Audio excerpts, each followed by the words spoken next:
يعني لفتة هامة للغاية، وهو أنه أذان صلاة المغرب في اسطنبول تم رفعه بصوت الرئيس التركي رجب طيب أردوغان، والمقطع ده انتشر بشكل كبير جدا على مواقع التواصل الاجتماعي. هستأذنكم نشوف الكليب ده اللي فيه أردوغان بيفضح بالأذان في جوامع اسطنبول، ونرجع نكمل مع حضراتكم حلقة الليلة. الله أكبر الله أكبر الله أكبر الله أكبر. أشهد أن لا إله إلا الله. أشهد أن لا إله إلا الله.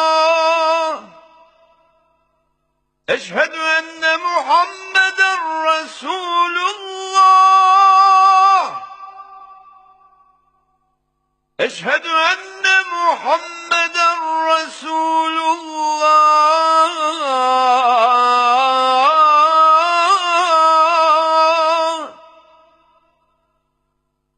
حي على الصلاة.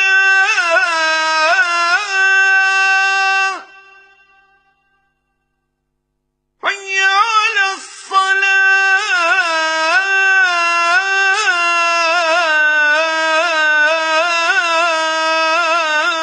الصلاة.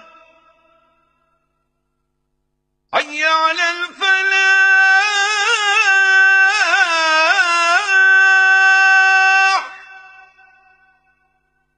حي على الفلاح.